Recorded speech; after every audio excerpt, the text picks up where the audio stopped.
The gifts under your Christmas tree might be spying on you or putting your accounts at risk. And these 4 gifts from Huawei, Lenovo, Lexmark, and GoPro are prime offenders. Join us now with a closer look at the tech gifts to avoid this holiday season.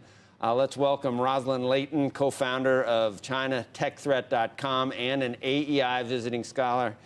And Roslyn, I identify with this whole segment because my Alexa has never come out of the box once I thought about it. Honestly, and it's just I'm not ready to move into the future like the rest of the lemmings. Now we got to worry about. Tell us about these 4 one at a time. What do we have to worry about? Sure. Well, for example, I have a Huawei phone with me today. You've probably heard a lot about Huawei in the news because of the network equipment. But this is, a phone that you can buy, sell on Amazon.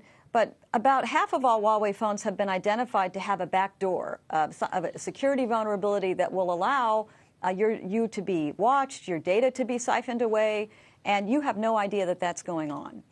That's one example. The other would be Lenovo IdeaPad. This is actually, Lenovo was once an American company owned by IBM. It was bought by the Chinese.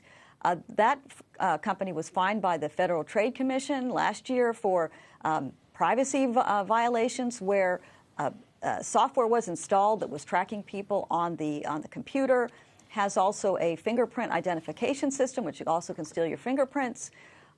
Lexmark printers, yet another with security vulnerability, and the GoPro cameras as well have a glitch that can allow a hacker to infiltrate them and get your data. So you're absolutely right to be concerned about these kinds of.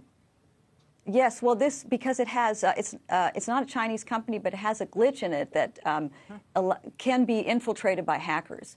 So, these are just, I think the challenge here for consumers is that there's a lot of things that they can buy on Amazon and Target, Walmart, Best Buy. They have no idea that there are security vulnerabilities in there. And our sort of regulatory system, even though we have lots of regulations all over the place, it doesn't follow through to the end consumer, and you have no disclosures on the phone.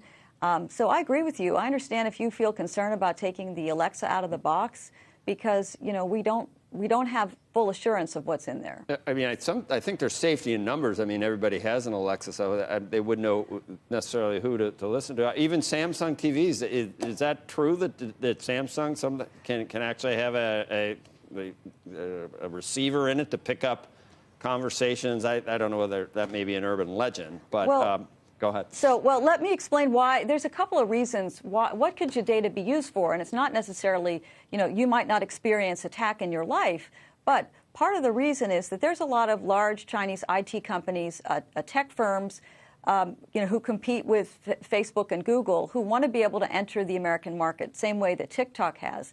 And so our data can be accumulated and assembled into databases in China where Chinese companies can study them to look at how could they market to Americans. So it's very passive, nothing that you might experience harm in your life, but your data can be used and assembled in those ways. If, for example, you would work for a major firm and might have access to intellectual property information or other kinds of sensitive data within your company, that's also a point of vulnerability. If you recall the OPM hack, Office of Personnel Management, over 30 million records of Americans working for the government, they had extremely valuable information. They were employees, they had security clearances and so on, and those folks, they were particular people who had access to information, and they were hacked by hackers working for the Chinese government, and they have experienced, some identity fraud in their life and other problems. You mentioned this is one of the things that you might not experience it today, but it could be, your data is being assembled into a giant database to study what do Americans do, and then Chinese company can come in and then market to particular segments. Roslyn, you mentioned TikTok. If it weren't for school and their parents, our daughters would be on TikTok all day long. They absolutely love it. Is that something that should give me and millions of fathers and mothers like me pause? Definitely. I mean, certainly for kids. I mean, this is a tool used by child predators, for example. But, on another level, a lot of American military people have been using that tool, and it knows exactly where people are. So, soldiers who are in the field, when they have time off, they might make a video with the TikTok app. That data goes back to a server in China, operated with an affiliate of the Chinese government, and they can find out where American military people are and their interests and so on. So it's really scary. And we may, the kind of rules and restrictions we have on the books can some extent protect or restrict certain parties from using this. Let's say you're working for the Navy or something like that, but not necessarily. There are so many products and services out there that have data being brought back to servers in China where they can be processed, analyzed. You've probably seen this social credit system working in China. That is now being performed on Americans, and you don't even realize it.